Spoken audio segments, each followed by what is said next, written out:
Voilà. Ok. Bienvenue. Merci d'être là. Gloria, Melvin, je vais vous laisser vous introduire. C'est ça, non? Ok, donc. Ça va. Donc, moi, c'est Gloria. Je suis étudiante en 5e année de médecine. Je suis à Thiès. Oui, voilà. Qui je suis. Voilà qui tu es. Donc, moi, c'est Melvin. 6e année à Thiès aussi. C'est tout. Voilà, c'est ça. Hein? On est en 6e année. Enfin, on est à Thiès. On est en médecine, voilà. Ok. Vous venez d'où? Moi, je suis béninoise. Ok. Tchadienne. Ok. Ce qui vous a amené ici, c'est la médecine. Oui. Les études. Pourquoi le Sénégal? Moi, c'était pas un choix. Ok. C'était forcé. Non, c'était pas forcé. C'était pas prévu. Je peux dire ça comme ça. C'était pas prévu. J'avais fini. Je voulais faire la médecine. Mais je m'y étais prise un peu trop tard. Du coup, c'était un peu compliqué d'avoir des entrées dans d'autres écoles. Mon père, on lui a parlé de Thiès. Il a dit, ok, vas-y, tu déposes à Thiès. Donc, j'ai déposé à Dakar, à Thiès. J'ai fait le test, ça a marché. Donc, je me suis dit, bon, je fais ici, je reste ici. Ouais. Je pense que j'ai un peu entendu de ton histoire avec ma soeur, mais comme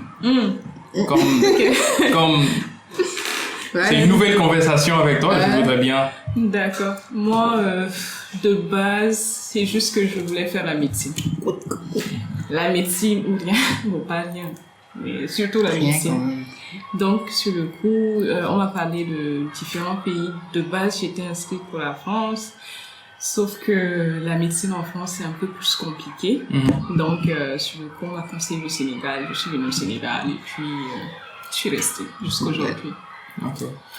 Parce que quand beaucoup de mes amis qui font partie de la chorale, donc des deux églises qui font la médecine, m'ont dit qu'ils sont venus au Sénégal parce que c'était leur meilleure option.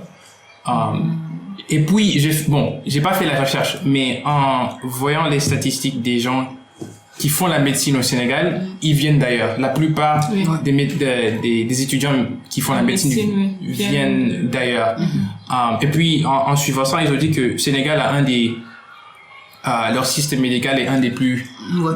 Ouais. Je sais pas si c'est reconnu ou bien... Apparemment, c'est meilleur. D'après ce qui se dit. Ok. D'après ce qui se dit, c'est bien, en fait. C'est pour ça, En tout cas, quand tu dis en Afrique, tu veux faire médecine, on te propose le Sénégal. Enfin, beaucoup de personnes te proposent le Sénégal parce qu'apparemment, le système est meilleur. Je sais pas pourquoi, mais en tout cas, apparemment, c'est meilleur. Oui, le système éducatif au Sénégal, en général, ça va. Ok. Franchement, dans toute l'Afrique, le Sénégal est quand même bien classé dans le système éducatif, en tout cas. Ok, d'accord. Donc ça, c'est quelque chose qui va avec ce qu'on voulait parler, la système éducatif. Donc, je viens d'un système anglophone ou américain, si tu veux. C'est pas bon. Il y a une différence parce que BCS, c'est l'école qui est à Sindia. Oui. Et je t'ai pas présenté. Je me suis pas. Ils savent qui je suis. Voilà. Ok, bon, je m'appelle Jo, ou Josiah, ou Josias, ou Josué. Je sais pas si c'est la même chose, mais les gens m'appellent ça parce que c'est un rapport avec mon nom. Je suis étudiant en congé. Étudiant en congé. Oui, je compte reprendre des études en août, mais oui, je vis ici à Thiès avec mes parents. Mes parents sont missionnaires avec Jeunesse en Mission. Je suis youtubeur, vidéographeur, photographeur. Et j'aime le sport et le coca. Voilà. On aurait dû prendre du coca. Ouais. D'accord. Franchement, prochainement. Ok, les introductions sont faites. T'es content? Oui. Ok, d'accord. Donc, pour la moitié de mon année scolaire, je peux dire la seconde partie, donc vers 10 à 11 ans, j'étais à une école anglophone, genre c'était soutenu par une organisation qui est basée en Allemagne et en Angleterre. Okay. Donc the English System, on appelle ça. Et après ça, j'ai fini mon année scolaire à Dakar Academy, qui est une école américaine. Okay. Donc c'est toujours une école anglophone, mais une autre façon, une autre différence. Ouais. Et une autre école différente. Ouais, une autre école différente. Le système n'est pas le même. Ouais. Oui. C'est en anglais, mais leur système est différent Voilà, de... le système n'est pas le même. Oui, mais moi, personnellement, je vais parler du système américain, que je pense est plus intéressant que le système de la Grande-Bretagne, c'est ça? Voilà, l'Angleterre. Great Britain, England. C'est ça. Ok, d'accord. Donc, premièrement, parle-moi un peu de la système francophone. Ça marche comment du préscolaire, du début, genre, si tu peux. Je pense que toi, tu as fait le système francophone, système français, n'est-ce pas? Oui. Moi, j'ai fait le système francophone classique. Oui. Toi, tu as fait un système francophone, puis tu as continué avec le programme français. Oui. Donc voilà, tu as plus à dire que moi. Vas-y. Non, mais tu as aussi à dire. C'est vrai que j'ai eu quand même une vision assez large, en fait, du système francophone, dans le sens où j'ai fait le système francophone tchadien, de la maternelle jusqu'à la 3e. Et ensuite, j'ai fait le système francophone camerounais, une année. Et ensuite, j'ai fait le système français maintenant. Ok. Alors, qu'est-ce qu'il faut dire sur ce système? Je commence par le système francophone tchadien, Oui. camerounais, puis le système français. Oui. Ok. Donc, le système déjà francophone tchadien, la première des choses qui me vient là en pensant, c'est un système très condensé, pas assez révisé à mon avis. Et en fait, on se retrouve à faire les mêmes choses que les années 1900, je sais pas. Ah ouais, ok, je vois un peu ce que tu vois un peu, dis. oui, c'est vraiment un système très carré, quoi, en fait. Ça a toujours été fait comme ça et puis on continue comme ça. Mais en dehors de ça, bon, franchement, c'est un système assez sympa. Pas... en fait, comment je vais dire ça? C'est pas assez intense. C'est pas comme au Sénégal où, par exemple, on se retrouve à aller à l'école toute la journée. On rentre à 17h, 18h et tout. Au Tchad, on part à l'école le matin, on rentre à 13h. Okay. C'est quand on est en classe d'examen, on a des devoirs et tout, on se retrouve à être à l'école jusqu'à 17h. C'est très rare. Donc, il y a déjà cette différence-là dans les horaires, en fait, des cours. Donc, ce qui fait que, non, c'est pas assez intense, en fait. Moi, par exemple, quand j'ai quitté le système francophone tchadien pour aller dans le système francophone camerounais, qui est un peu comme le système francophone sénégalais, c'était très difficile pour moi parce que j'étais habituée à aller à l'école et à rentrer à 13h. Alors que là, je rentrais à 18h. Et je me rappelle quand je venais d'arriver, je disais à mes cousines qui étaient là-bas au Cameroun, j'ai dit, attends, qu'est-ce que vous faites à l'école jusqu'à 18h? Et là, elle me disait, bon, on continue à étudier, enfin, on a des cours du matin au soir, et tout. Donc, bref, après, je me suis habituée. Et après aussi dans le système francophone, dans le système maintenant français, c'est aussi toute la journée. Donc ça c'est déjà la première des choses que je peux dire. Après s'il y a d'autres éléments, Ouais, donc juste pour en parler plus, tu dis l'intensité. Donc quand tu dis l'intensité, tu veux dire plus d'heures ou plus de travail? Qu'est-ce que tu veux dire par c'était pas assez intense? Parce que moi, quand je pense à... Premièrement, j'aime pas l'école. C'est pas mon truc, l'école. Donc, quand toi, tu dis plus intense, moi, je me dis que... Attends, elle veut plus de devoirs, elle veut plus de projets, elle veut plus de... Même si c'est super par les professeurs ou bien plus de temps où tu peux genre découvrir ta passion pour ça, soit les sujets, je sais pas, qu'est-ce que tu veux dire par le terme intense? Parce que moi, j'aime pas l'école. Et quand tu dis ça, bah, ça me met, hein. Faut pas aller dire aux professeurs là-bas comment faire plus, hein. Ok. Bon, je dirais déjà plus d'heures de cours.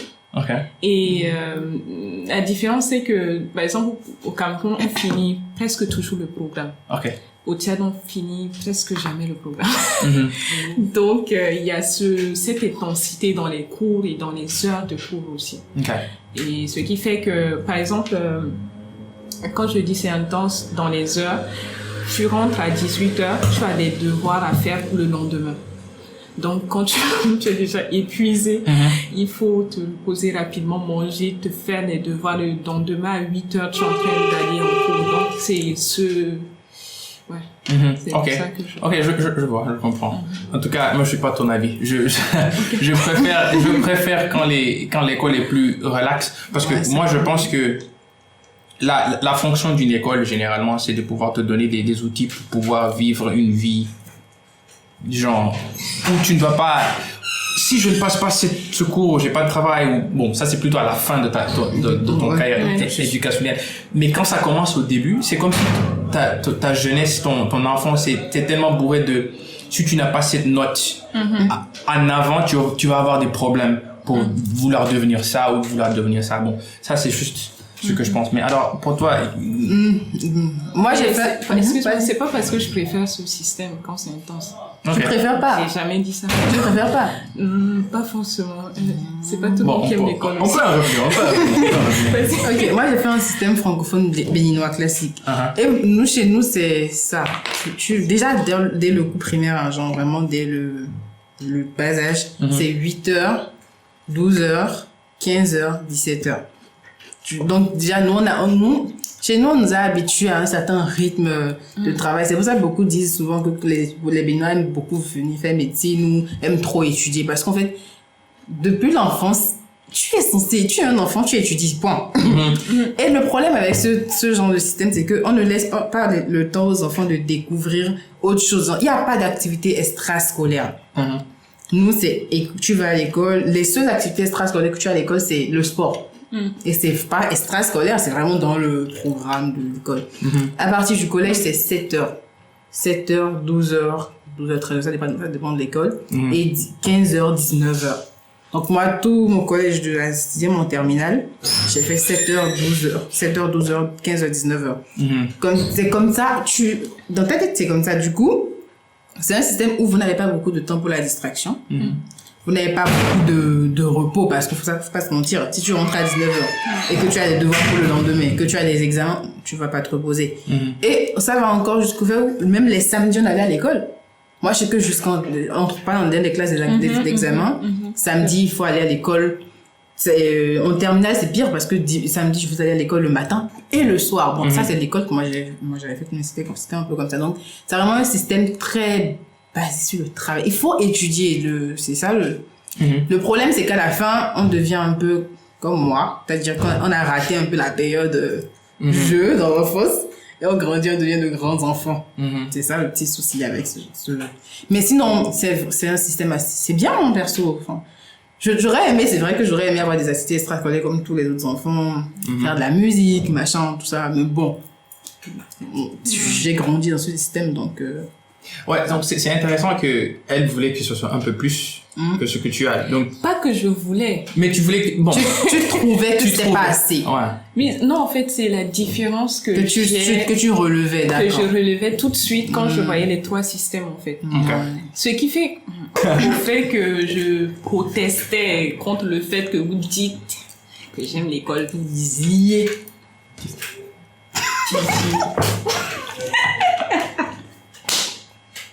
Non, mais quand même, elle descendu. Non, mais lui, je t'en voudrais ça. Ok, donc, tu n'aimes pas l'école? Elle ne peut pas dire ça sur YouTube, mais ses parents vont entendre. Non, c'est pas la meilleure des choses. Ok, non, je comprends. Je pense que c'est une question à poser, c'est aussi une réponse valide. Tu ne pars pas, généralement, hein. Moi, mon idée, depuis l'enfance de l'école, je ne pars pas à l'école pour m'amuser, généralement. Mais c'était ça mon pensée. Pour mes parents, c'était pas ça. Tu pars à l'école pour apprendre. Moi, je pars à l'école pour m'amuser. Tu vois? Et donc, c'était le focus de mon cerveau de l'école. Je pense que aussi c'est pour la raison pour laquelle je n'aime pas l'école. C'est que je suis parti là-bas avec une expectation différente. Oui. Tu vois? Une attente différente. Donc, oui. Et puis c'est pas que tu dois aimer l'école. Attente. Ouais, c'est pas que tu dois aimer l'école pour que ce soit meilleur, ou que ce soit bon, ou que tu puisses faire bien. Mais c'est juste le fait que tu es en train de travailler pour un objectif à la fin. Genre, même si tu ne l'aimes pas, tu te dis que, oh, à la fin, je pourrais avoir ce travail. Donc, je vais baisser ma tête, ouvrir les cahiers, je vais faire pour pouvoir atteindre ce... Moi, j'ai pas fait ça. Moi, j'ai dit, je peux pas voir mes amis aujourd'hui, je peux pas jouer au foot avec cette personne, ou bien il y a une fille que j'ai vue qui est à l'école, qui est dans ma classe, tu vois. Donc, les raisons pour lesquelles moi, je n'aimais pas l'école, je pense que ça a commencé avec moi, dans le fait que je suis pas parti à l'école pour une bonne raison. Une bonne raison. Non, mais en fait, ce truc, je pense que ça nous est tous... Si, quand même pas.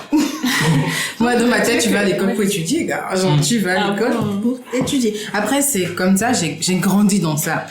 Tu vas à l'école pour étudier. Je me rappelle pas m'être beaucoup amusée à l'école. Je me rappelle pas dans mes souvenirs. C'est en grandissant que je suis devenue... C'est en grandissant, enfin... Bon, ça, c'est aussi la crise de l'adolescence, mais c'est vraiment en ce moment où j'ai commencé à me dire, ah, cool, je peux m'amuser. Sinon, en vrai, à la base, moi, j'allais à l'école pour...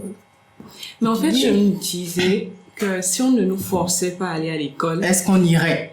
Pas seulement ça, mais je sais pas, la conception, en fait, qu'on nous a donnée de l'école, genre en mode, l'école, c'est pour étudier et tout. Par exemple, si tu es dans un système où il y a plus d'activités extrascolaires et tout, je sais pas, l'école devient plus plaisant qu'une contrainte, en fait. Le fait qu'on, je sais pas comment dire, on nous a contraints à aller à l'école pour des raisons, genre en mode étudier. En fait, je trouve que c'est quand même un peu à modifier, quoi. À mon avis, ça serait bien d'avoir plus d'activités qui permettent vraiment à l'enfant de s'épanouir, mais aussi tout en étudiant, quoi. Moi aussi, je pense que c'est un peu la faute de l'école aussi, parce que tu vois, quand tu dis que tu veux faire plus d'activités extrascolaires, est-ce que ton école ou ton type d'éducation est pour ça? Parce que moi, personnellement, j'avais 3 phases. J'avais la première phase où mes parents étaient en train de voyager beaucoup, donc je ne pouvais pas aller à une école normale. Bon, normale, genre tu pars à l'école puis tu reviens à la maison, tu fais tes devoirs, C'était homeschool, donc c'est ma mère qui nous enseignait au début, et c'est un système anglophone. Et je me rappelle, moi et ma soeur, on se réveillait comme si on allait à l'école, hein. On se lavait, tout, on se mettait les sacs, on se mettait les chaussures, on se lève, on sort de la chambre, on part dans l'autre chambre. Maintenant, on est à l'école. C'est comme ça qu'on faisait le homeschool au début, tu vois. Et ça, c'était fun. C'était une inspiration qu'on a eue parce qu'on n'avait pas cette chance. Donc, on s'est créé l'environnement et puis, je ne sais pas qui aime aller à l'école le matin. C'est généralement pas une highlight de ta journée. Tu te lèves à 6h du matin, tu te prépares, 7h30, t'es dehors, je suis en retard, pouf, j'ai raté le bus. Tu vois, je ne sais pas qui aime ça, mais pour nous, c'était, genre, on a créé cette envie de aller, même si c'était juste la porte à côté. Maintenant, quand je suis allé à BCS, c'est une école où tu peux, boarding school, je sais pas comment tu appelles ça en français, c'est là où tu vis en même temps là-bas. Tu étais à l'internat? Ouais, internat. Ça, c'était intéressant. Non seulement, maintenant, on vivait à l'école, on mangeait à l'école, on dormait à l'école. Il commence. Mais maintenant, notre vie est maintenant devenue concentrée sur l'école. Donc, l'école, c'était une partie de notre vie à l'école.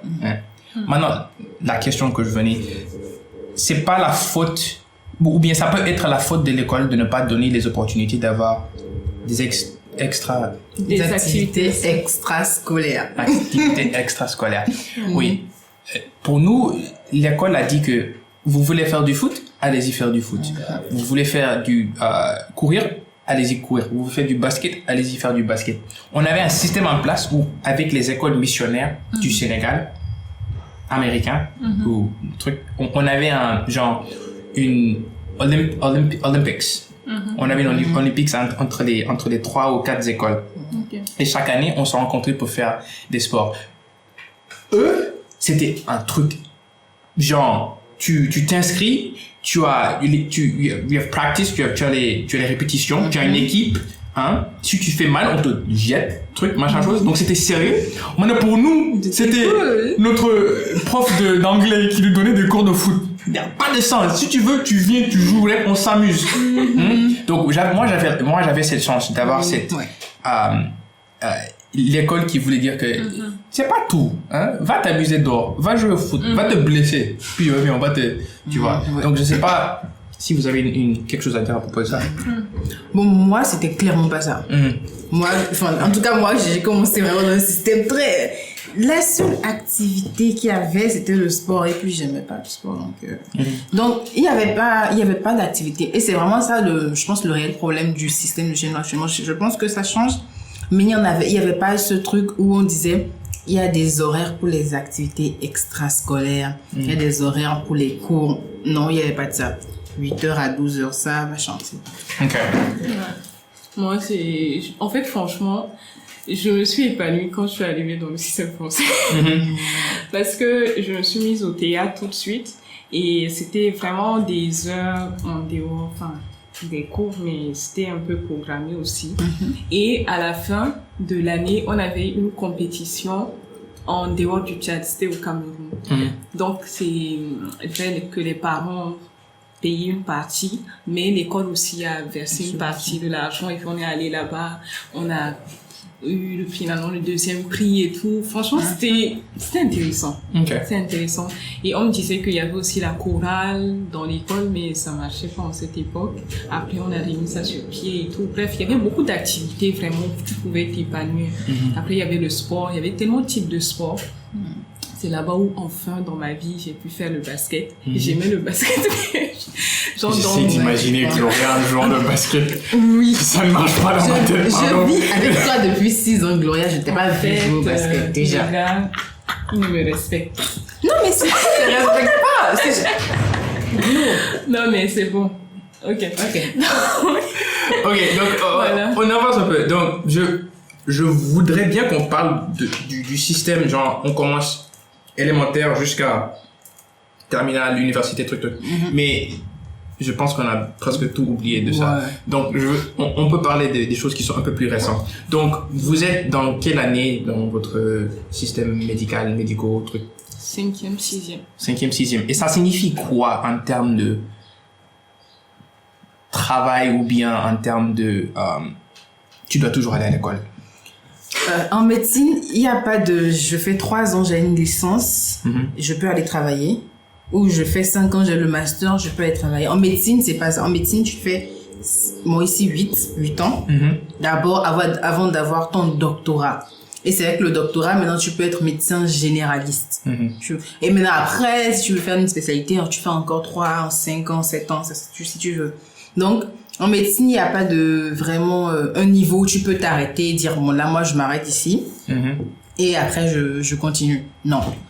En médecine, il faut finir, en fait. Tu peux pas t'arrêter et puis aller faire un taf. Non. Oui, et puis on n'est pas sorti tu dois aller à l'école. Non, c'est rare. On n'est pas sorti de là. Tu ne choisis pas la médecine pour aller danser, quoi. Genre, oui, bon, clairement. après, les cours sont facultatifs. C'est-à-dire que si tu vas, il y a personne qui va t'appeler pour te dire pourquoi tu as raté. Ça, c'est sûr. Mais néanmoins, pour ta conscience, en fait, tu te retrouves quand même très souvent à aller en cours. Et puis, en dehors de ça, tu dois t'impliquer dans les stages, surtout à partir de la 3e année. On commence vraiment les stages, genre, tous les jours, enfin, tous les matins, on est à l'hôpital. Tous les après-midi, on a cours le soir. Donc, c'est à toi de t'organiser pour être en stage le matin, en cours le soir, et puis étudier la nuit, quoi, en fait. Donc, il y a toujours ce système très intense, là, qui nous suit. Même si tu t'échappes des cours, tu sais que tu dois bosser.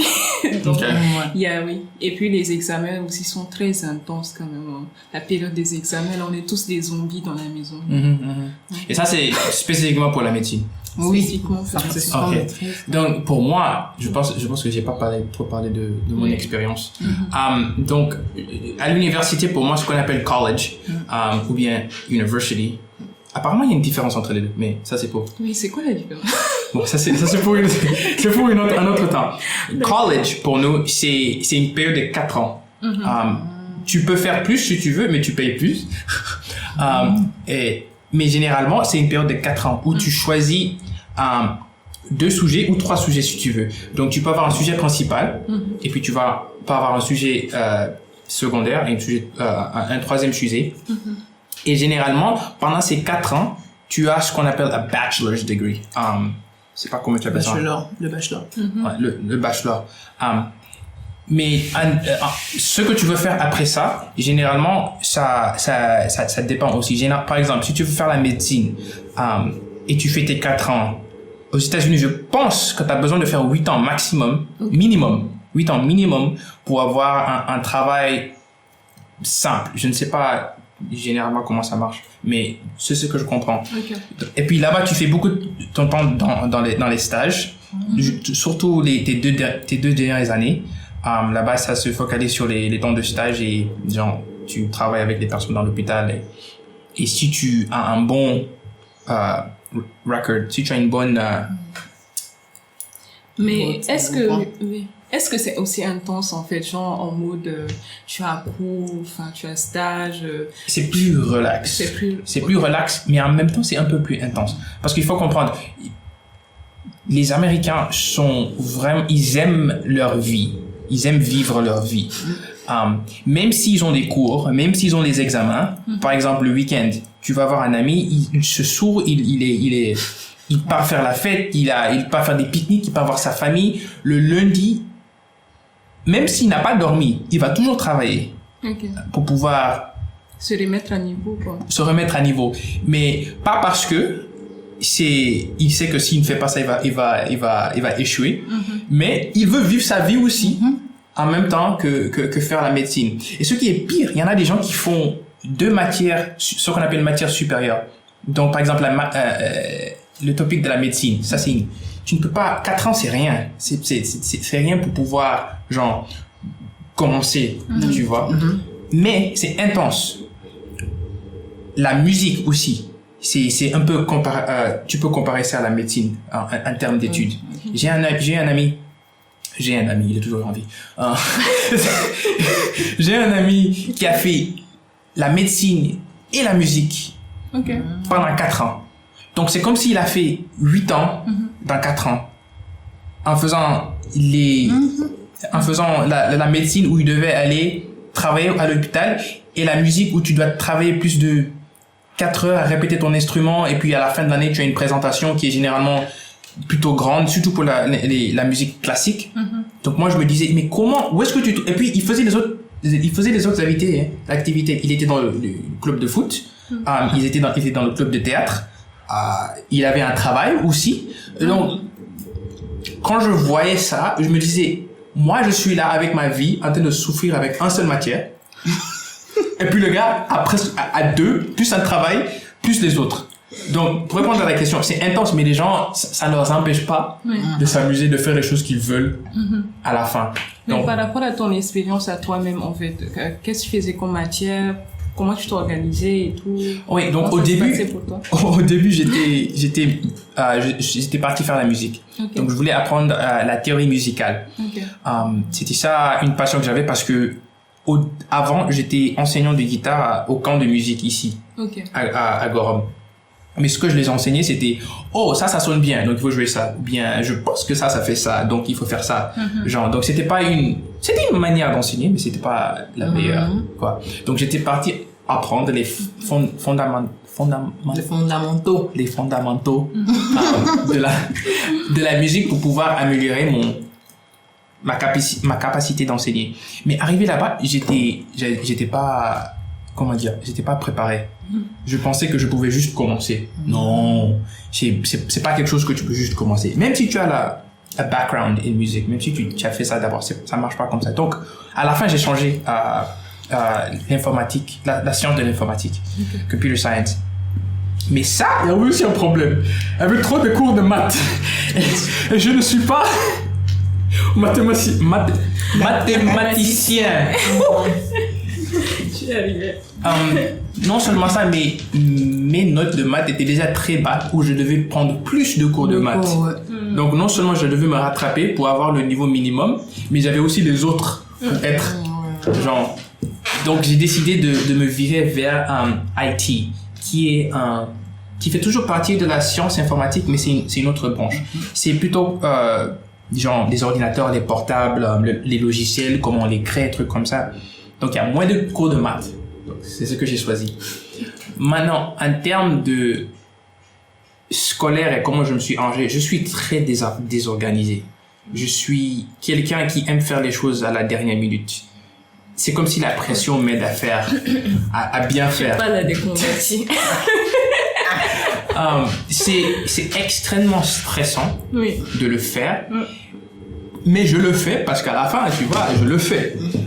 Ça m'a pris, je pense, 3 ans, presque, plus que la moitié de mon temps à l'université pour découvrir que c'est pas une bonne manière de faire. Surtout quand tu veux avoir un travail après. Parce que là-bas, tu peux pas envoyer un email à ton prof disant, oh, je m'excuse, je n'avais pas le blablabla. Ton patron va te virer direct. Vite fait. Donc, ma pensée a changé pour ça. Donc, j'ai commencé à être un peu plus organisé, un peu plus délicat avec ce que je faisais. J'aime pas écrire des notes, j'ai commencé à écrire des notes. J'aime pas planifier les jours où je vais faire les études, les jours où je vais aller demander des questions. J'ai commencé à faire ça. Pour moi, c'était merdant. Excusez mon langage, c'est pas grave. Mais ça m'a aidé. J'ai vu des changements qui a aidé tu vois, le processus d'apprendre. Parce que généralement, quand quelque chose est difficile et tu prends ton temps à apprendre ou bien à comprendre pourquoi c'est difficile, ça devient plus facile. Oui. Mais malheureusement, j'ai eu un accident du bras. Je suis revenu au Sénégal pour faire l'opération. Donc, c'est presque 1 an maintenant. C'est pourquoi je dis que je suis en congé. Parce que je compte repartir en août pour finir. Il me reste... Bon, moi, j'avais seulement 1 an, mais maintenant, il me reste 2 ans parce que j'ai pris 1 an de plus. Donc...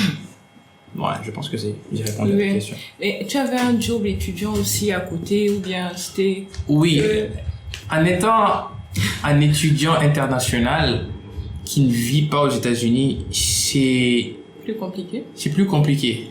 Je ne sais pas, peut-être parce que vous aussi, techniquement vous faites la même chose. Vous êtes toujours en Afrique, mais vous n'êtes pas du pays Sénégal.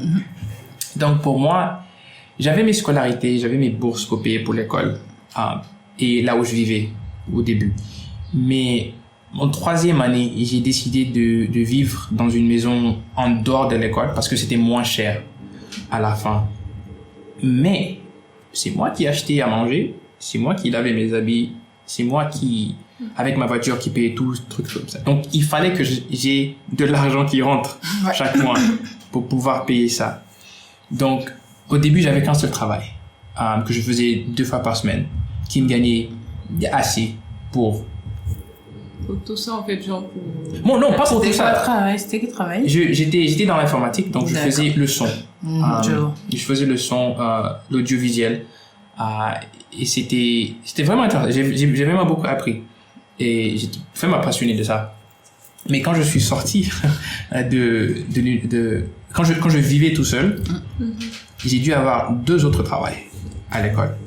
Premièrement, parce que je ne peux pas travailler en dehors de l'école parce que je suis pas américain. Et j'ai pas le droit, ou bien j'ai pas les papiers, plutôt. Et puis, donc, mon 2e travail, c'était, je lavais les toilettes les matins. Donc, je me levais à 5 heures du matin. Pendant 3 ou 4 heures, je nettoyais pas tous les bâtiments, mais les bâtiments, genre les toilettes, les tables,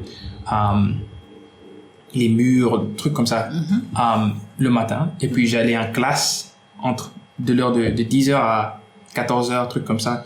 Et puis après ça, j'avais 1 heure de repos et puis j'avais mon travail du soir qui était l'audiovisuel.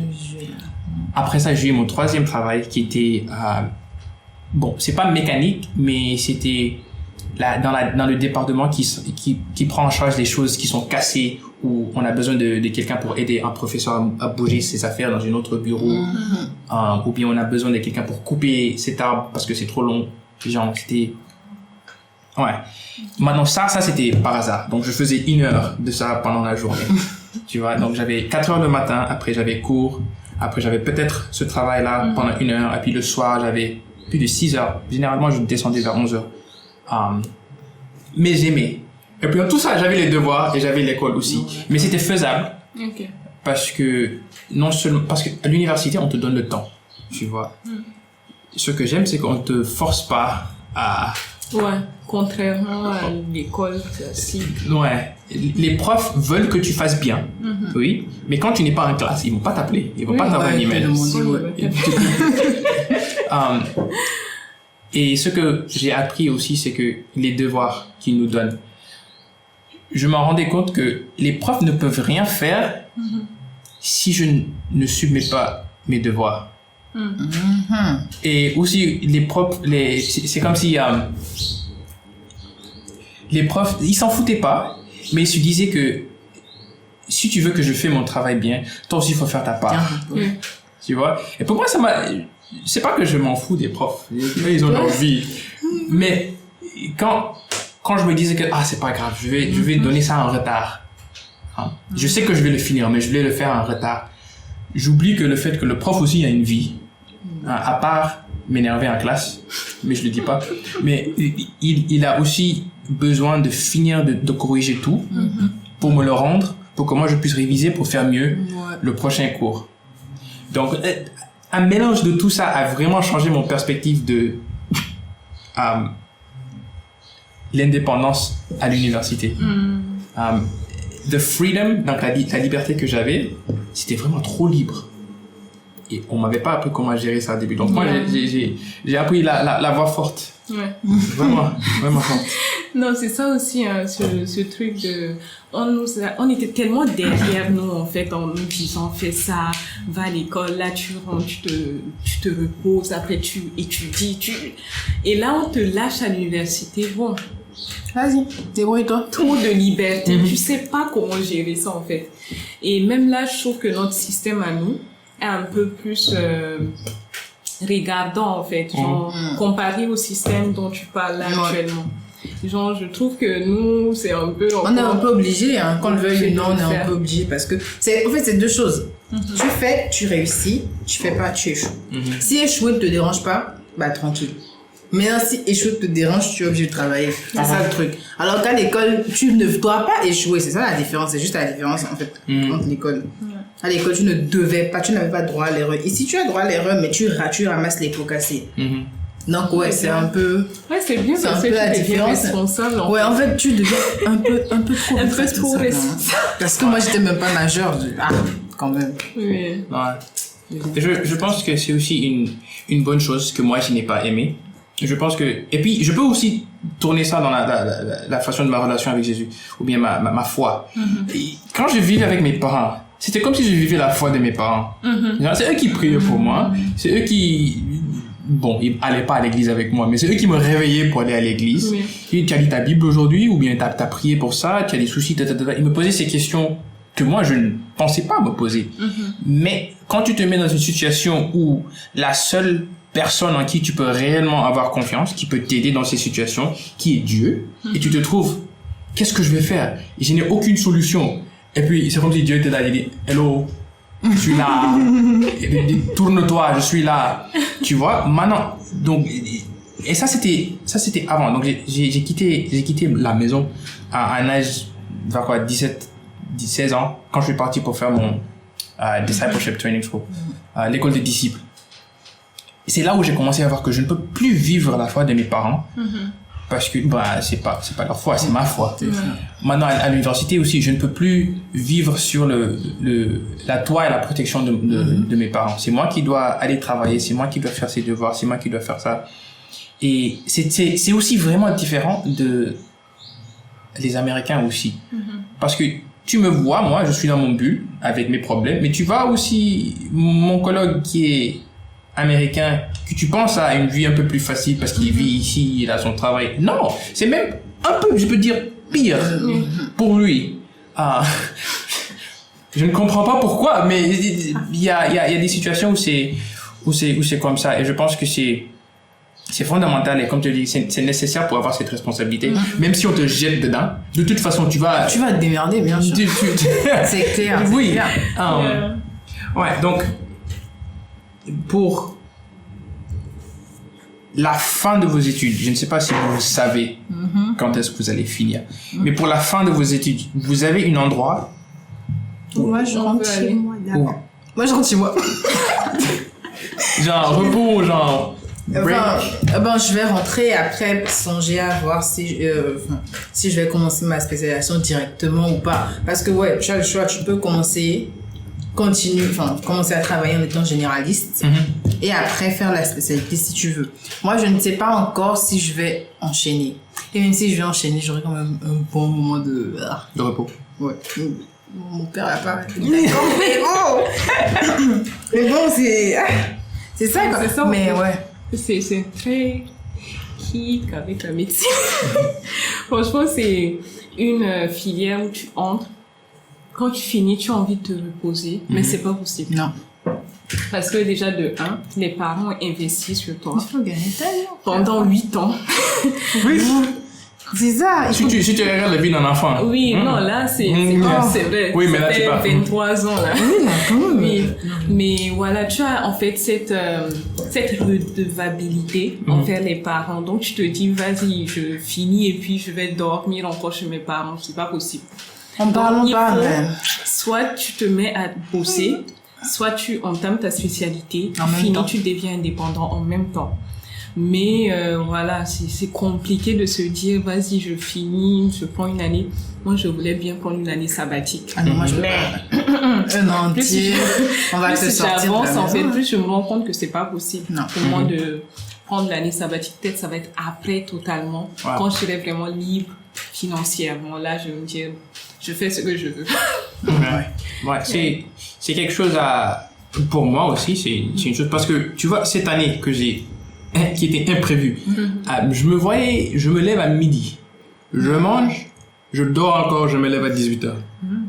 Tu vois? Je sais bien.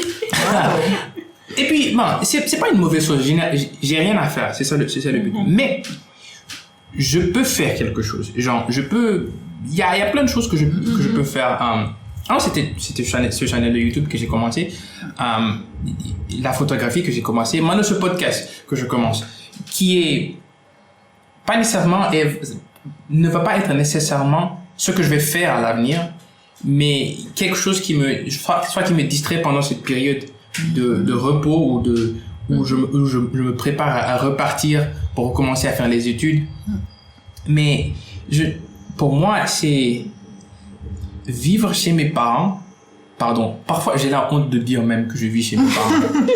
Surtout après, ils me demandent à quel âge. J'ai dit merde. Mais... les gars, j'ai dit, j'ai 24 ans. Il dit, tu vis chez tes parents? J'ai dit oui. Qu'est-ce que tu fais? Je suis étudiant en congé. Dit, ça veut dire quoi ça?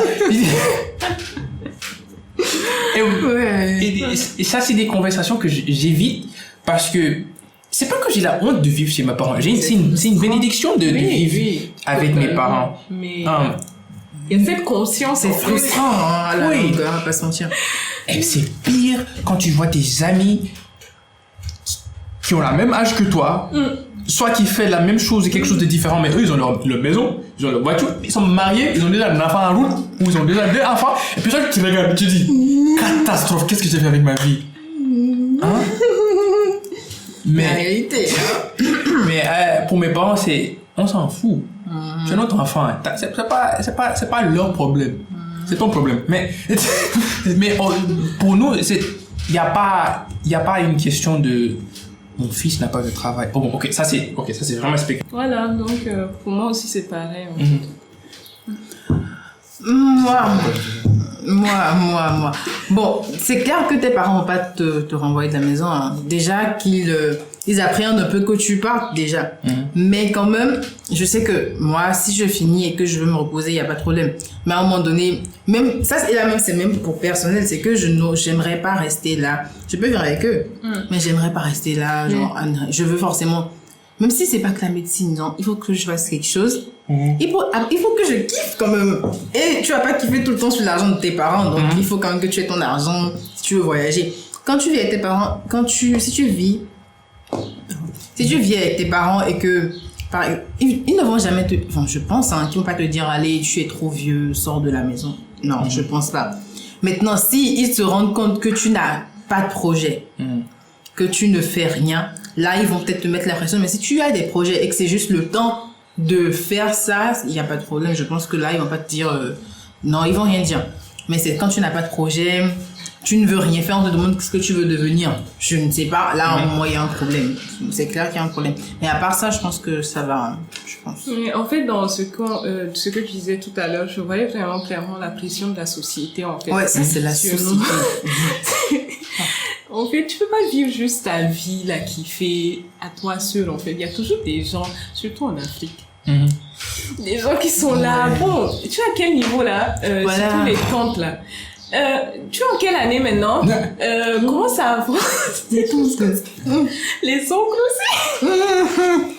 Non, mais oui, c'est vrai qu'il y a la pression parce que... en fait ce regard de la Société. de la famille, de la famille élargie, en fait. Et même si tu regardes de loin des personnes avec qui tu as étudié, comme toi tu l'as dit, tu vois des amis avec toi qui ont une famille, tout ça. C'est la mode actuellement. Tu vois des gens que tu côtoies qui font d'une famille. Moi, je mets ça sur le compte de ce que j'ai choisi de faire. La médecine, c'est pas un cursus de 3 ans. C'est pas un cursus de 5 ans.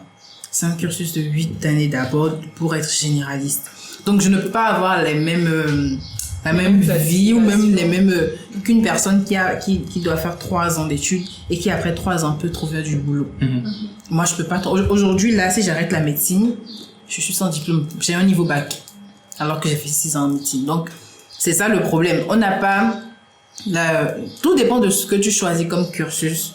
Tout dépend de ce que tu as comme projet. Même si, bon, il y a des moments où tu regardes à gauche, à droite, tu vois que tes amis...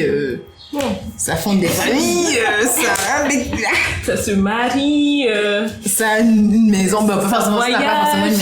Ouais, c'est un voyage, moi, c'est, en vrai, quand je vois les enfants des autres, un peu, ça va. Mais le truc qui me fout le sang, c'est quand ça voyage, bah, là, je peux pas.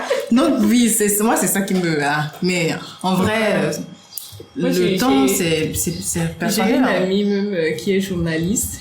Une fois, je l'ai vue à France 24. Ah ouais, quand tu dois avoir le... Moi, je suis aigrie de nature, et donc, ah ouais, là, moi, j'aurais le... Tu te souviens de moi? Oui, moi, j'aurais le seum, c'est clair. C'est ça, clair. En fait, c'est frustrant, mais après, comme tu l'as dit, si tu le choisis, tu l'assumes. Et puis chacun son... Mais une autre chose aussi, attention, quand tu le choisis, tu te rends pas compte de... Ça, c'est toi. Moi, je t'ai dit, quand tu as commencé, quand toi, tu es venu en médecine. Non, mais franchement... Je veux faire médecine courte. Moi, je non, mais franchement, en fait, plus les années passaient, plus je me disais, médecine. En fait, ça commençait à être lourd, en fait. C'est lourd. Ça commençait vraiment à être lourd. Je sentais le poids des années passées. Ouais, c'est lourd. Oh là là. Surtout quand il y a eu l'année Covid encore, on a eu 15 mois. Une année, ça fait 15 mois. C'était 12 mois. Non, c'était 15 mois. Ah, c'est 15... Ah, bon. Oui, l'année Covid, là, on l'a fait 15 mois. Oui, toi, tu étais...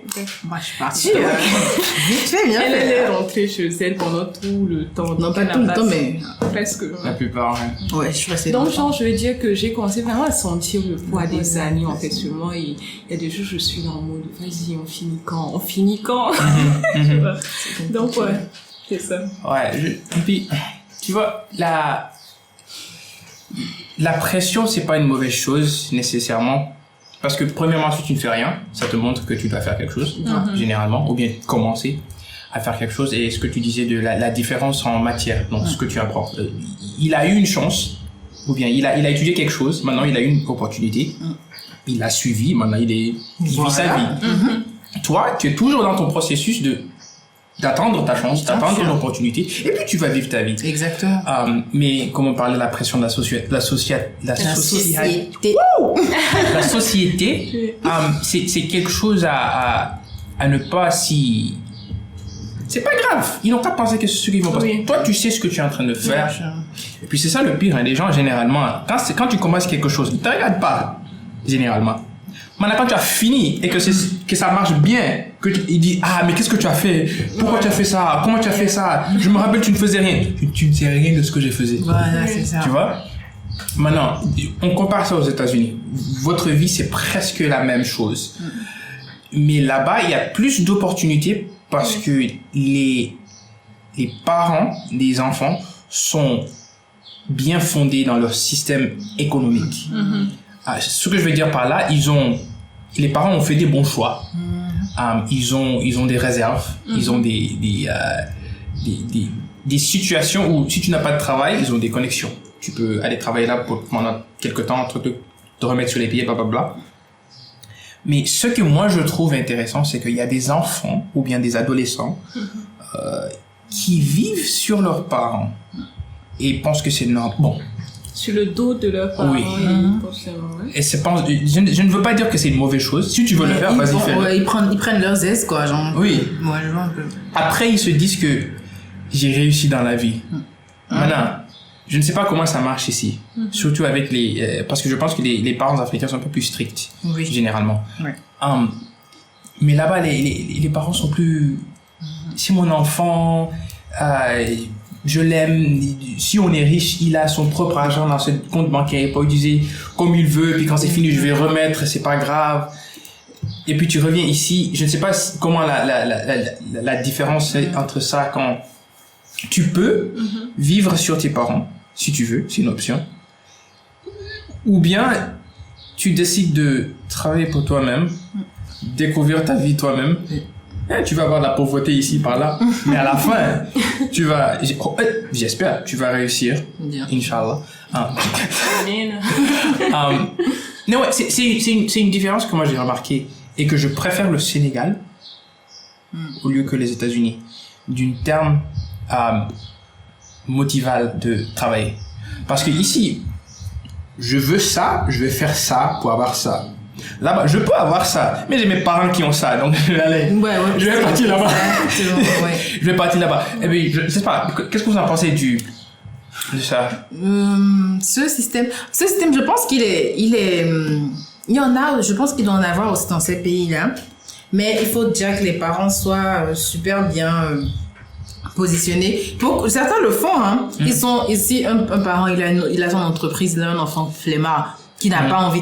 Les enfants, en fait, tout ce que les enfants se disent, papa, mes parents en ont. Du coup, est-ce que j'ai vraiment besoin de faire des efforts? Ouais. Du coup, si le père, la mère, enfin, si les parents, eux, ils ne disent pas à l'enfant, c'est pas bien ce que tu fais, et puis ils leur trouvent une place, par exemple, dans la société, de la famille, en mode, tu gères tout, je meurs, tu deviens, donc, ça, ils n'ont plus la motivation. C'est la différence, c'est que ici ou dans d'autres pays, il y a cette motivation de même si mes parents ont l'argent, même si mes parents ont réussi, je veux réussir. Je veux pouvoir me dire, ouais, moi, j'ai réussi. Pas me dire, papa, mon père m'a positionné à tel endroit, donc j'ai réussi à cause de ça. Et il y a certaines personnes qui, malheureusement, n'ont pas la possibilité. D'autres ont cette chance, mais ça ne les empêche pas de travailler d'eux-mêmes. Mais vraiment, certaines personnes on se met à l'aise, papa il a là et tout quoi. Donc moi je me dis ça dépend des pays, franchement. Quand je vois le Tchad, ce truc est assez fort. C'est vraiment fort au Tchad dans le sens où il y a assez de familles aussi qui sont assez aisées. Donc les enfants de ces familles, c'est vrai qu'ils étudient, bon, c'est une formalité, dire qu'ils ont étudié, mais vraiment c'est papa a ça, maman a ça, bon, je reste, voilà, quoi, genre, attachée, à la famille et tout. Et c'est même quelque chose que j'ai déploré pendant longtemps. Les étudiants qui finissent, qui ont des masters en économie, des masters en je sais quoi, ils vont venir rester à la maison, attendre la fonction publique. Ça, c'est par contre un truc très caractéristique. On n'a pas compris pourquoi. Non, c'est partout, je pense. C'est partout, hein. Ouais, ça, c'est partout. C'est vraiment triste parce que quand tu vas au Cameroun, juste à côté, tu vas voir des gens qui ont des doctorats, qui sont sur la route en train de vendre du maquereau, en train de vendre des plantains, en train de vendre des habits et tout. Il y a ce côté débrouillard en fait, qui manque beaucoup quand même, à mon avis, à la jeunesse tchadienne, par exemple. Après, il y a d'autres aussi qui se démarquent maintenant, qui réussissent à vraiment genre se dire que je n'ai rien à voir avec ce que mes parents ont et je veux faire ce que moi j'ai envie de faire et puis je me bats pour ça en fait. Et je pense que bon, de plus en plus quand même il y a plus de jeunes comme ça, mais pendant longtemps c'était vraiment la jeunesse qui était en mode bon, on s'appuie sur ce que les parents ont quoi. Oui. Et juste pour préciser, on n'est pas en train de dire que l'un est meilleur que l'autre. On est juste en train de parler de la différence ou bien une comparaison des vies différentes que les gens vivent. Parce que si toi tu décides de vivre comme ça, je ne vais pas venir te dire que tu n'as pas le droit de vivre comme ça. Tu vois, moi je vais voir ça, c'est comme ça tu veux vivre, bien fait pour toi. Maintenant, je ne veux pas vivre comme ça, ou bien je ne peux pas vivre comme ça. Tu vois, juste pour préciser, parce que dans ces genres de conversations, c'est très facile de dire, tu pointes l'autre du doigt. Mais c'est juste spéculatif, c'est juste ce qu'on pense, c'est juste ce qu'on voit. Et on trouve ça intéressant, en fait. Maintenant, je vais un peu changer de direction. Bon, on a déjà changé de direction de toute façon.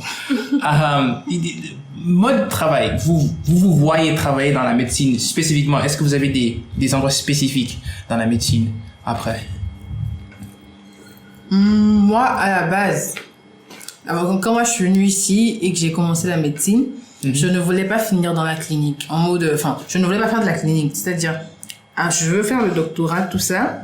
Mais à la base, moi, c'était plus pour travailler dans les organisations, les ONG, l'humanitaire, bref, tout ce qui est des trucs humanitaires. Donc, c'est un peu ce que j'avais en tête. Bon, là, maintenant, je me dis, à la limite, je vais faire de la clinique, mais je ne me vois clairement pas travailler dans la fonction publique.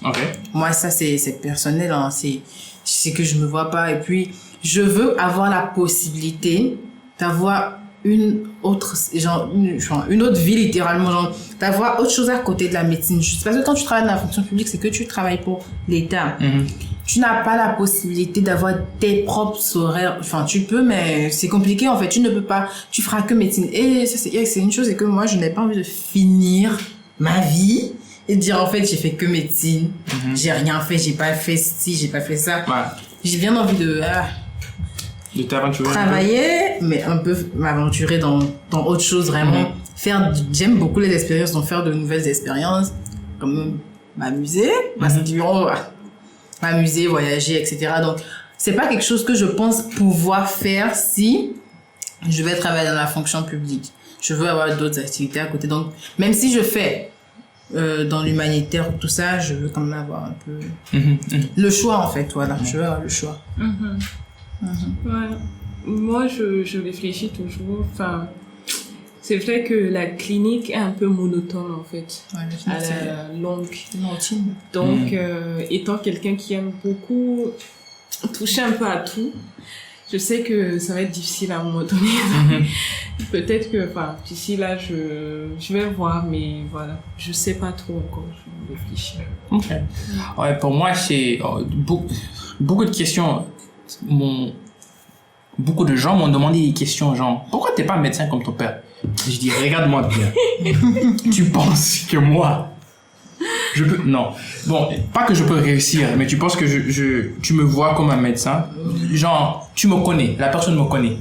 Mais il connaît mon père aussi. Il me dit, pourquoi tu n'es pas dans la médecine? Je dis, on fait une comparaison entre mon père et moi. Oui, c'est mon père. J'ai quelques caractéristiques de lui, mais je vais pas devenir ce qui... Non. Voilà.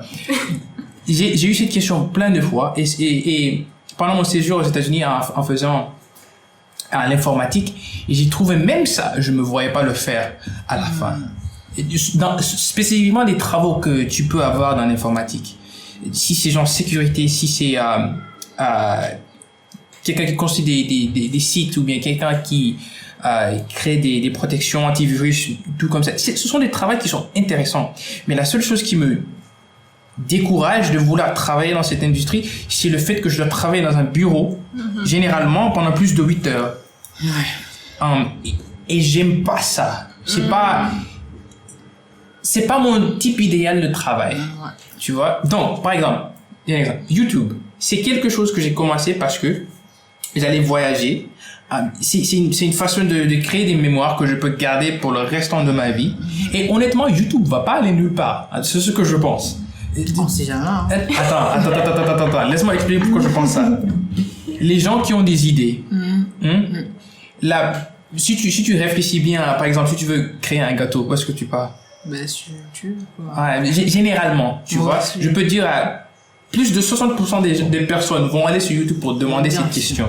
Et tant qu'il y a une question qui demande quelque chose, il y aura quelqu'un qui va pouvoir le le faire. C'est ça. Il va pouvoir répondre. Ouais. Donc, en tout cas, ça, c'est mon avis que YouTube va aller nulle part. Ok, j'avais pas compris. Je pensais que tu disais que YouTube n'avancerait pas. Non, oui, bien sûr. YouTube peut pas, ça peut pas dire ça. Non, mais vas-y, Internet se coupe. Mais Internet se coupe, tout le monde flop, hein. Même ceux qui sont pas sur YouTube, en fait. Donc, c'est même pas, peu importe. Tu veux dire à la fin du monde, non? Non, mais pas forcément. Mais avant, c'est bien, sincèrement, si Internet s'arrête, beaucoup de choses s'arrêtent dans la vie de Moi, je te rappelle personnes. la période où il n'y avait pas WhatsApp. Mais non, on a failli éclater nos têtes contre les murs. Les gens sont moqués des influenceurs. Parce qu'il n'y a rien. Il y a rien. Non, mais rien n'est absolu, mais quand même, la société fait que tout évolue. Même si YouTube disparaît, il y aura un autre réseau qui fera les mêmes choses que YouTube. Et tu pourras switcher, genre aller là-bas. Ouais, c'est vrai. Et puis, juste compléter ce qu'on disait par rapport à ce qu'on veut faire et tout. Je pense qu'on est vraiment des personnes pas monotones. Parce que là, on a une chaîne YouTube. Alors qu'on est censé être des YouTube médecins, tu vois. On est censé. On est censé. Donc, je me rappelle même quand on avait commencé ça, franchement, le regard des gens, c'était en mode... On a qu'à se dire la vérité, ils n'étaient pas acceptés comme ça. Hein. Enfin, les gens trouvaient déjà, les vont s'asseoir sur Internet et raconter n'importe quoi. En tout cas, surtout si tu n'étais pas déjà populaire. Mais pourquoi? Là, c'est autre chose. Là, ouais, c'est ça notre réalité. Qu'est-ce que tu penses que tu pourras devenir comme lui? Ou bien les gens des questions comme ça, mais à la base, généralement, moi, quand j'ai commencé, j'avais un but, j'avais un projet. J'ai pas commencé en me disant que je vais devenir le nouveau... Ce gars-là qui a 50 millions, je ne sais pas combien de quoi. Non. Moi, j'ai commencé parce que je voulais garder mes mémoires, premièrement. J'étais dans la vidéographie. Donc ça, c'était une moyen de cultiver ce talent, c'est de faire des vidéos. Et si je fais des vidéos, est-ce que je vais les mettre sur YouTube, généralement. Et puis, maintenant que ça avance, je sais qu'il y a des possibilités de pouvoir gagner sa vie avec YouTube. Je comprends le niveau de travail que ça peut prendre et que ça va prendre. Mais moi, ça, c'est pas mon truc. C'est pas dire que je veux devenir YouTuber. Je veux gagner ma vie sur YouTube. J'aime créer des vidéos. Donc, je crée des vidéos et je les mets sur YouTube. Si ça me donne la chance de gagner l'argent, je vais pas dire non. Tu vois? Et je compte avoir un travail régulier au début aussi. YouTube, maintenant, c'est juste une passion. J'aime créer des contenus. Oui, m'aventurer, faire des choses nouvelles. Avec des personnes nouvelles. Surtout, la raison pour laquelle j'ai commencé ce podcast, c'est parce que mes amis et les personnes que je connais ont des expériences que tu ne connais pas. C'est intéressant de voir mon meilleur ami Henri. C'est lui le premier podcast qu'on a fait. Il savait même pas. Moi-même, je ne savais même pas qu'on allait commencer. On a juste commencé. De savoir que au début, il a commencé la musique et puis maintenant, il est devenu producteur de son propre organisation. Tu le vois, si tu ne le connaissais pas, tu allais seulement voir le producteur, Henri, ou même si tu allais descendre jusqu'à cette dernière vidéo, mais tu ne veux pas faire ça. Mais dans une conversation comme ça, tu ouvres les portes de connaître quelqu'un un peu plus personnel, si tu veux, et un peu plus différent. Et ça te permet de savoir que, c'est une personne comme moi. À la fin, c'est pas juste une personnalité sur un écran qui fait ceci et fait cela. Donc, c'est pour la raison, moi, j'ai commencé YouTube, non seulement parce que ça m'aide à travailler sur les talents que j'ai déjà, ou bien les dons que j'ai, mais ça me donne, je garde mes mémoires jusqu'à la fin de YouTube. Jusqu'à la fin de Nous, c'était vraiment plus pour partager, en fait. Oui, nous, c'était beaucoup plus pour partager parce que les gens étaient bavards. Et puis, quand les gens venaient, ça faisait, mais vous pouvez quand même poser, genre, créer une chaîne. On nous avait déjà dit ça. Oui, plusieurs fois. Nous, on en rigolait parce que... Créer une chaîne. Mais le confinement a fait que... C'était pendant le confinement, on avait créé la chaîne. Le confinement a fait que, on était là, on n'allait plus à l'école. On n'avait plus de vie, littéralement, parce qu'on ne sortait même pas de l'appartement. Du coup, il fallait rester à la maison. Et qu'est-ce qu'on aimait faire en ce moment? On aimait cuisiner tout le temps. On cuisinait à 23h, 0h. On adorait ça. Donc, on s'est dit, ok, on crée la chaîne YouTube comme prévu. On pourra faire ce qu'on aime faire, ça, j'ai cuisiné.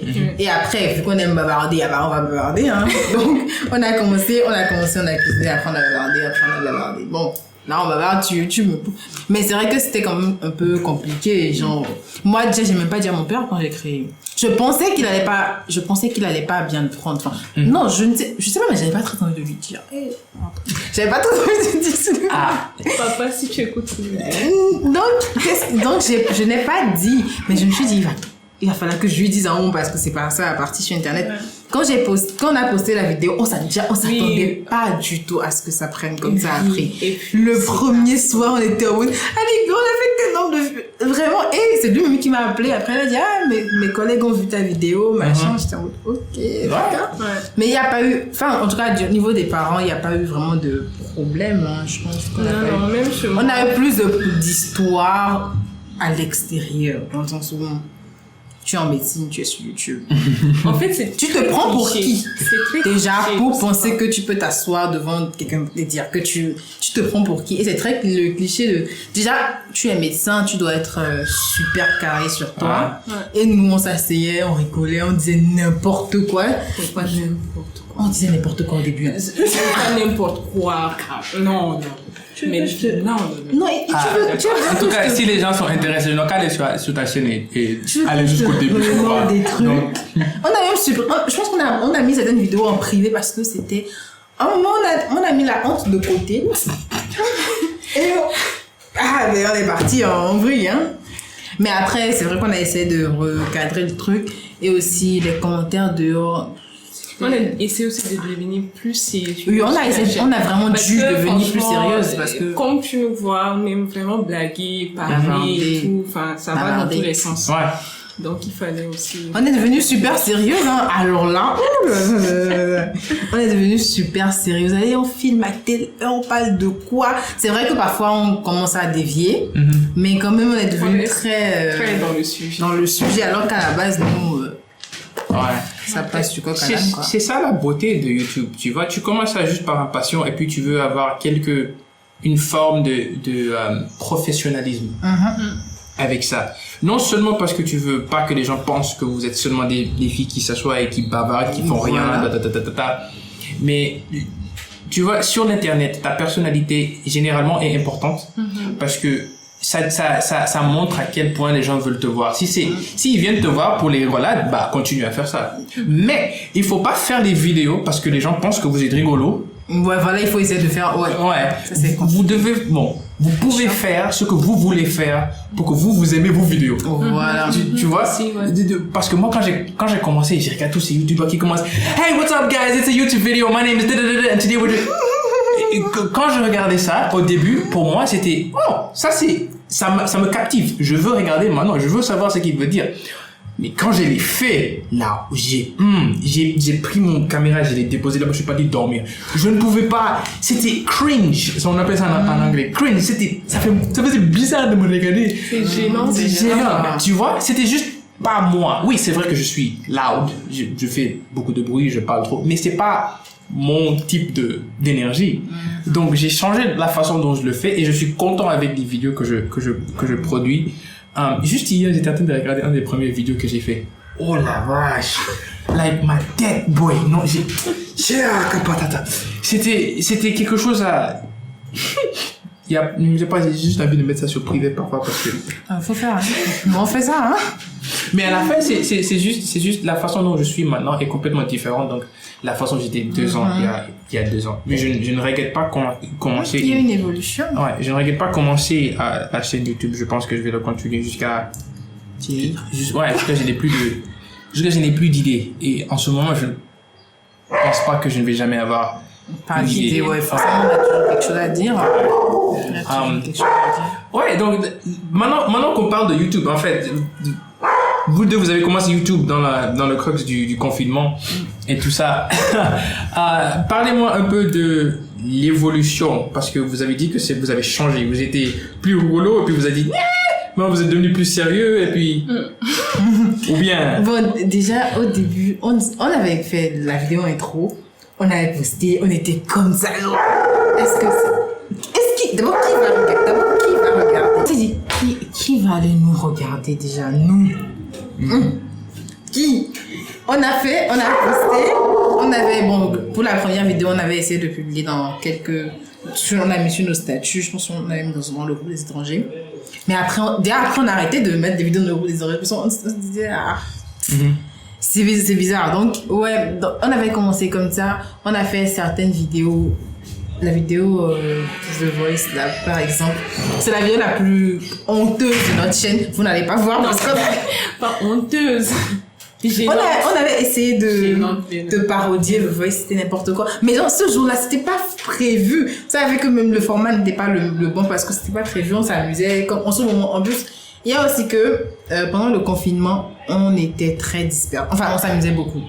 Donc oui, là, en ce moment, on avait le droit d'être un peu too much. Ouais. Mais après, il y avait déjà de moins en moins de temps parce qu'il y a les cours, il y a les stages. Il faut programmer. Limite, maintenant, on a un programme qu'on ne respecte pas, mais on avait même dit, il faut qu'on filme tel jour. Mais en ce moment, c'était pas ça. On avait le temps. Si aujourd'hui, j'ai une idée de vidéo, je vais filmer, enfin, je vais dans la chambre, on filme, bien, il vient dans la chambre, on filme. On a filmé plein des vidéos qu'on n'avait pas postées parce qu'à la fin, soit on ne se supportait pas, soit on se disputait, soit c'était compliqué. Oui. Donc oui, il y a eu une évolution sur la chaîne, clairement, parce que maintenant on parle, déjà, puisqu'on est quand même suivi pas quelques personnes, je vais dire ça comme ça, non? C'est plus que 1000. Quelques personnes. C'est plus que 1000, ça c'est quelque chose.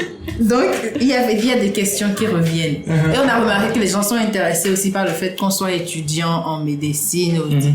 Donc, oui, on a dû faire pas mal de vidéos dessus aussi parce que il y avait des questions qui revenaient. Et on ne pouvait pas toujours répondre dans les commentaires. Donc, on faisait plus de vidéos sur ce sujet. D'où le fait qu'on est devenu un peu spécialisé dans les vidéos, étudiant à Thiès, à la fin. Mais c'est ce qu'on fait beaucoup plus maintenant, hein, je pense. C'est ce qu'on fait. Les recettes, on n'a pas voulu se forcer. Au début, on a vu que les recettes ont marché, certaines recettes ont bien marché, mais on s'est rendu compte que déjà, on n'avait plus le temps. Et il faudrait qu'on se force, qu'on filme, ce serait pas aussi spontané, pas aussi drôle. Et ce serait chiant. Voilà. Bref, on n'avait plus la motivation, donc on a arrêté par exemple les recettes pendant un moment.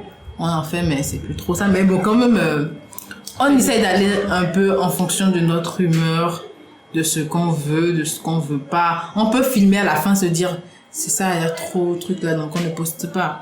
Ça, on a plein de vidéos là qu'on n'a pas postées, qu'on postera peut-être jamais. Ouais, je pense qu'on a commencé avec 3 vidéos par semaine. Aujourd'hui, ça nous a vite rattrapé. Vous vous êtes mis en hauteur là. Ok. Aujourd'hui, une chaque mois. Temps, c'est une par semaine. Là, mais on s'est vraiment forcé pour avoir une série.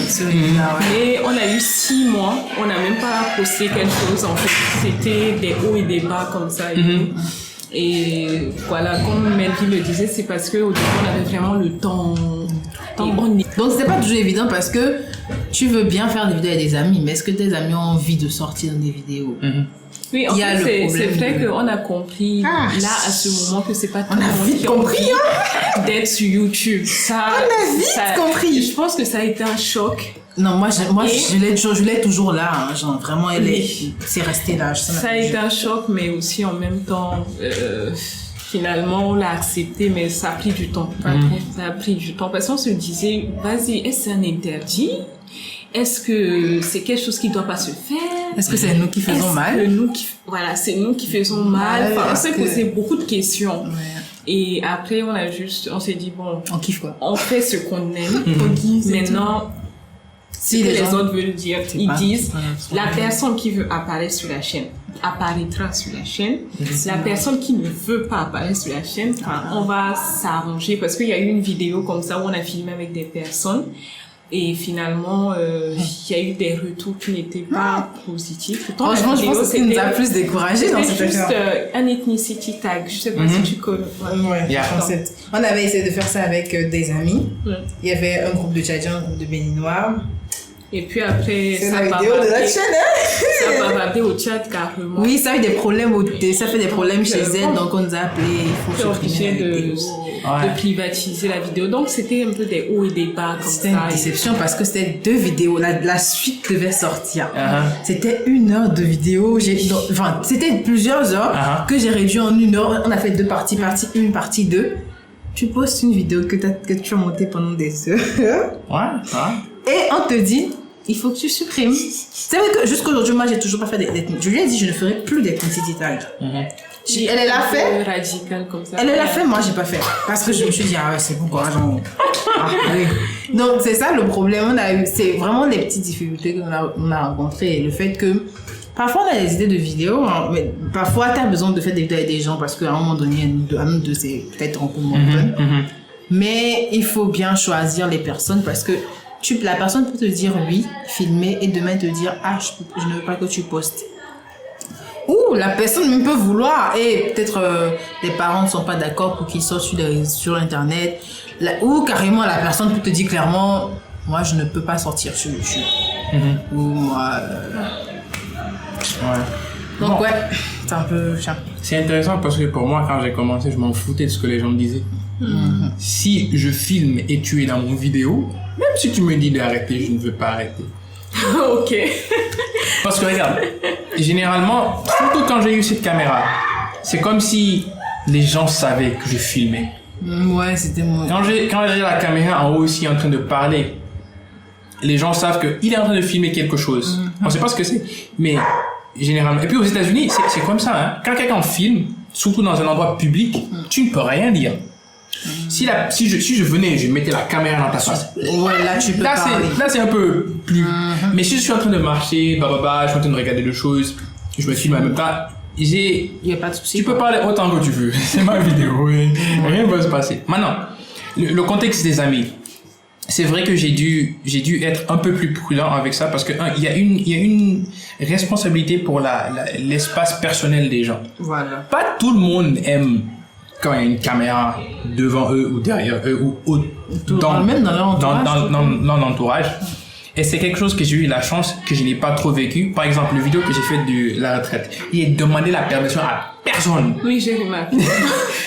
Personne. J'ai vu la vidéo, je me suis dit, ouais, je sur le coup, en fait. Parce que moi, j'aurais jamais osé. Gloria n'aurait pas accepté filmer. Même filmer à l'église, elle ne peut pas filmer à l'église. Non, mais la dernière fois, même mon vlog de la semaine que j'ai fait, le weekly vlog. Ah ouais. Et tout, ça a bavardé, en fait. Ça fait des Ceux qui sont sortis, ils ont bavardé. Donc, bon, j'avais peur, quoi. Moi, j'ai récemment fait une vidéo sur pas la différence, mais la vie d'une église au Sénégal. J'ai fait cette vidéo et je suis toujours en train de la finir. Ma mère m'a dit, t'es sûr que tu veux mettre ça? Tu penses pas que le pasteur va le voir? J'ai dit, il n'a qu'à le voir. C'est quoi? C'est plus tard. Maintenant, je ne veux pas dire que je m'en fous des opinions des autres.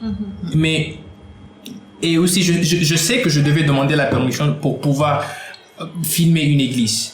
Donc, je vais demander la permission avant de poster la vidéo. Et même si je dois donner la vidéo au pasteur pour qu'il puisse le voir, je vais le faire. Parce que au Sénégal, c'est pas les États-Unis. Les États-Unis, tu peux t'en foutre de pratiquement tout parce que tu as une bonne ou pas une très bonne. Tu peux juste dire que je voulais le faire. Ici, ça ne marche pas très bien comme ça. Surtout avec le respect que tu dois aux anciens, aux gens plus âgés que toi. Généralement, il faut être plus responsable, trucs comme ça. Donc, et puis les gens sont pas à l'aise avec Internet. Ouais. Oui, les gens ont une mauvaise image d'Internet. Oui. C'est même pas seulement l'aise, c'est que les gens ont cette image d'Internet qui fait que ils se disent, si moi je vais sur Internet, c'est que je ne... genre, tu n'as plus cette... C'est comme tu es retombé un peu... Moi, j'ai eu l'impression que qu'on était tombé très bas au niveau de notre...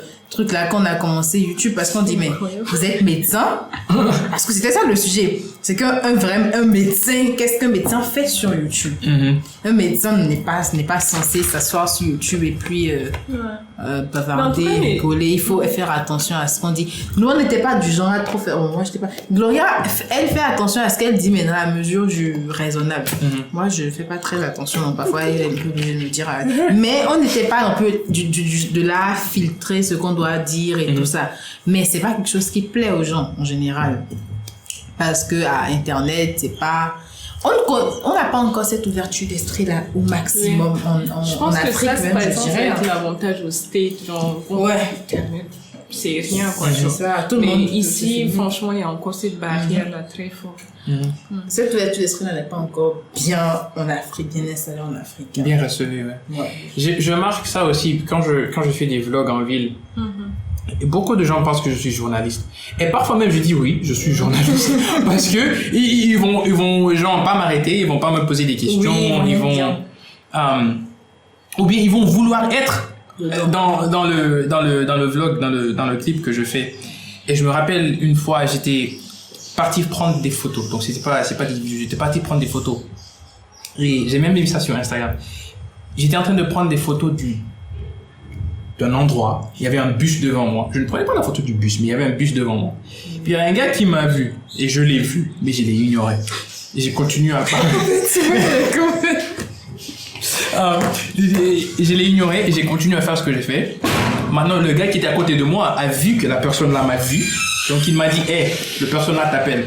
J'ai dit, là, maintenant je ne peux rien faire parce que, tu vois. Donc je suis parti parler à la personne. La personne m'a dit, mais qu'est-ce que tu fais? Je dis, je prends des photos. Tu prends des photos de quoi? J'ai dit, je prends des photos de cette scène.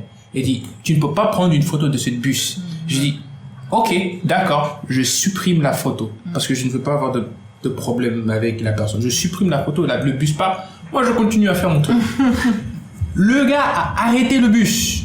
Le tata, il a arrêté le tata. Il est descendu. Il est venu me retrouver là où je suis. Il m'a dit, viens avec moi. J'ai dit, hein? Je suis venu avec lui. Il m'a amené jusqu'au chauffeur. Il a dit, chauffeur, le gars a pris une photo de ton bus. Puis le gars a dit, et puis quoi? Mais c'est ça en fait, ça fait quoi? Encore que c'est juste un bus. Ça fait quoi? Et j'ai dit, tu n'as pas le droit de le faire. Si tu veux prendre une photo de la bus, tu vas demander la permission au conducteur. J'ai dit, mais j'ai supprimé la photo.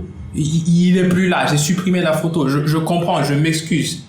Il était en train de retenir toutes les personnes dans cette bus pour me... Je ne sais pas si c'était pour me faire comprendre ou pour... Si c'était je ne sais pas pourquoi. À la fin, je commençais à me fâcher. Je dis, j'ai déjà enlevé la photo. J'ai déjà dit que je suis désolé. Qu'est-ce que d'autre tu veux vers moi, hein? Et puis le bus a commencé à partir. J'ai dit, gars, regarde, les gars là sont fâchés. Ils sont plus fâchés contre moi maintenant. Ils sont fâchés contre toi. J'ai dit, mais tu dois demander l'autorisation. Et c'est ce que j'ai fait. Et j'ai sorti la loi des photos ou bien le truc qui donne aux étrangers si tu veux prendre des photos. Tant que c'est pas un bâtiment gouvernemental, policier ou un endroit privé, donc une maison, un truc comme ça, tu as le droit de prendre des photos, généralement. Et puis il me dit, mais tu as pris la photo d'une bus, tu dois demander la permission. J'étais même pas vu dans la photo. Et puis ça, c'était avec seulement des photos. J'ai eu des situations où je prenais des vidéos, genre quand je fais genre des pannings comme ça où les gens voient que la caméra est dans leur direction. Ah ouais.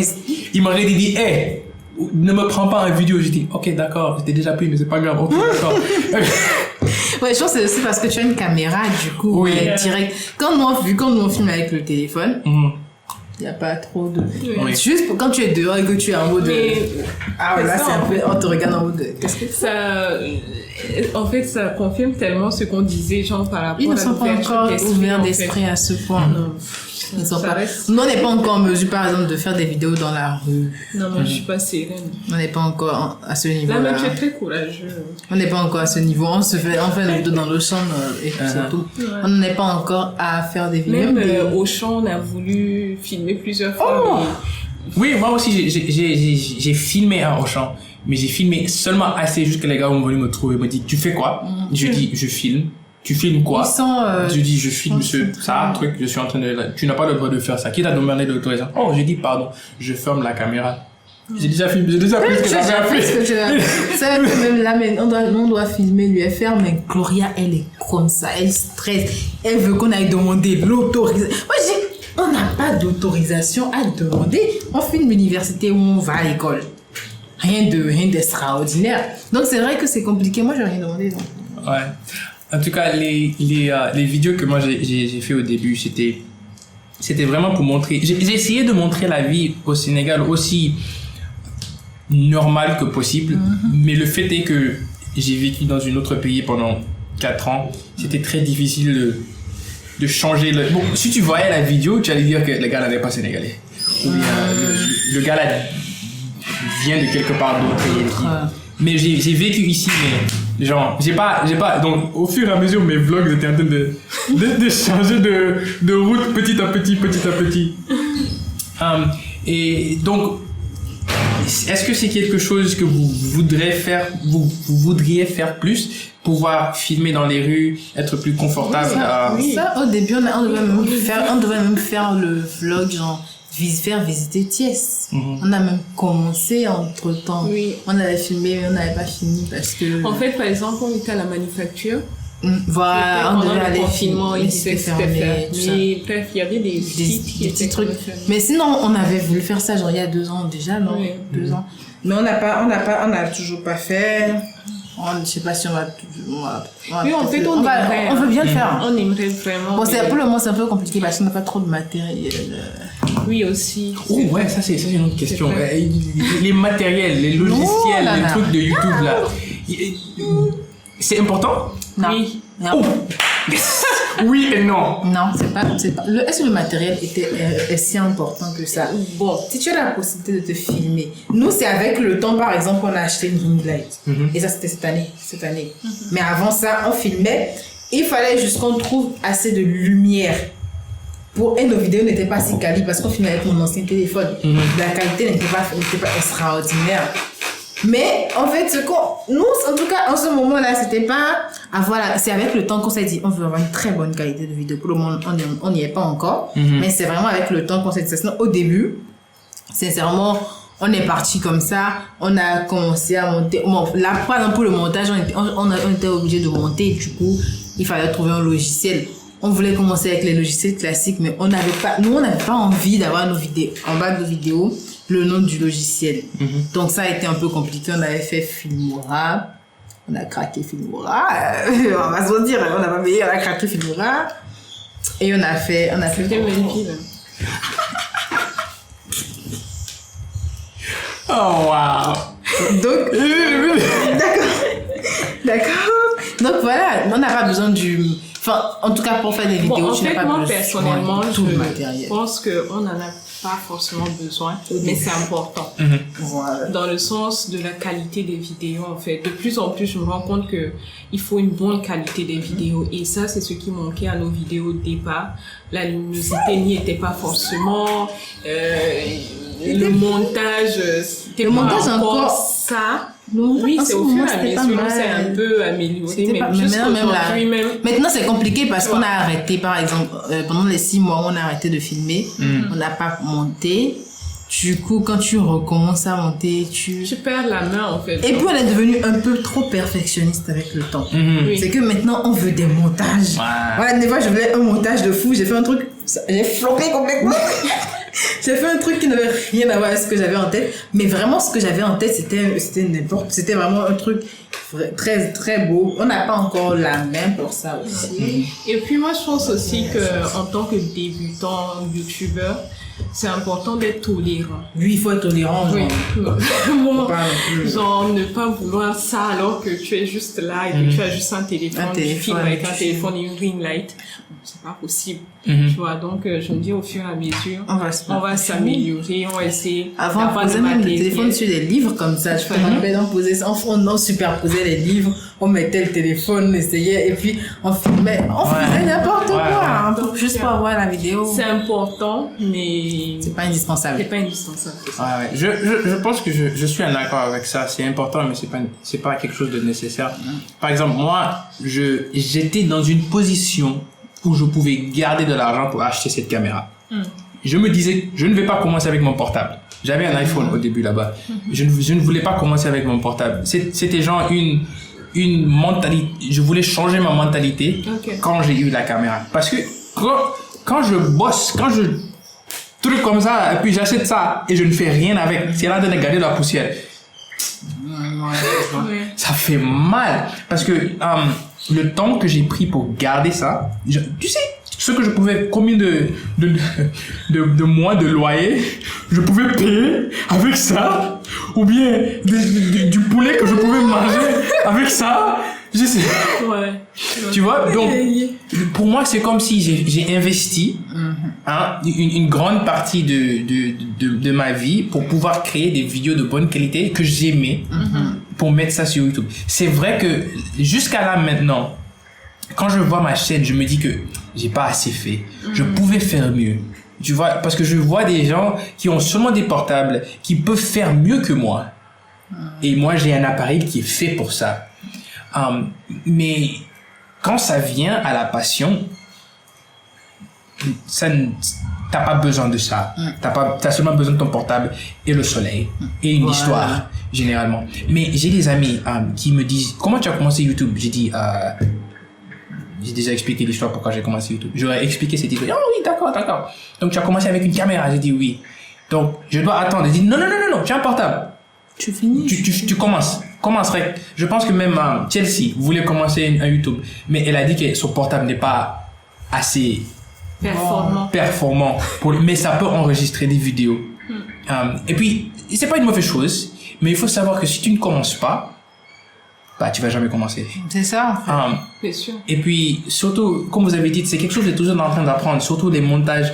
Je ne peux pas vous dire combien de fois j'ai re-enregistré quelque chose. Je me rappelle un jour, je voulais faire un room clean-up parce que ma chambre était tellement sale.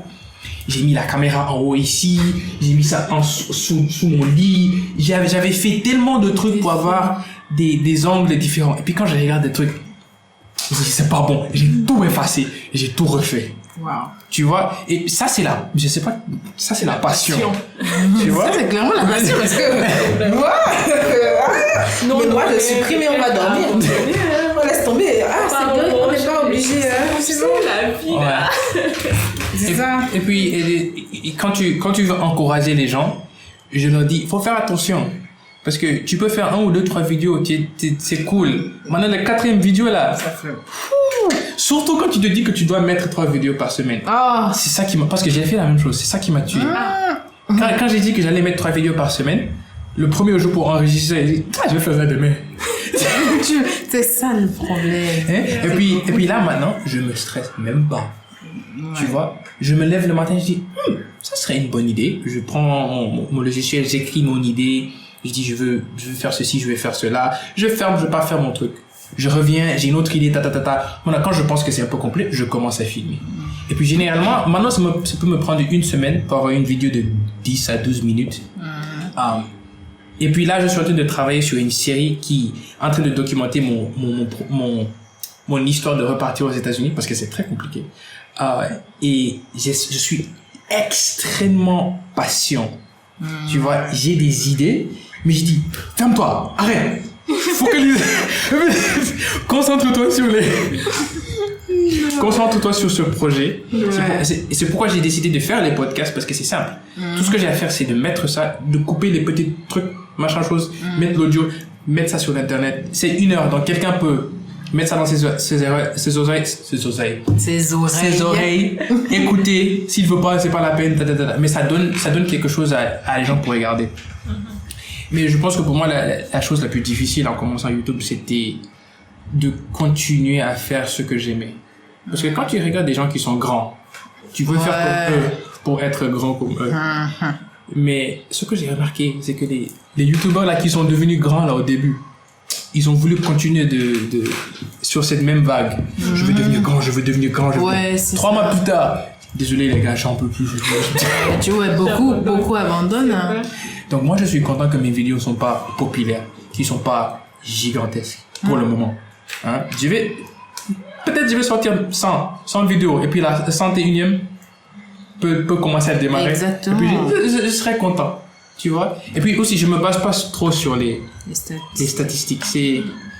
Au début, j'étais, j'ai un vu, je refresh. C'est pas bon pour la mentale, ça. C'est clairement c'est pas bon pour la mentale. Bon, on est déjà en train de partir sur 2 heures là. On a bien parlé, on a bien discuté. C'était vraiment enrichissant. C'est langage. Oh là là.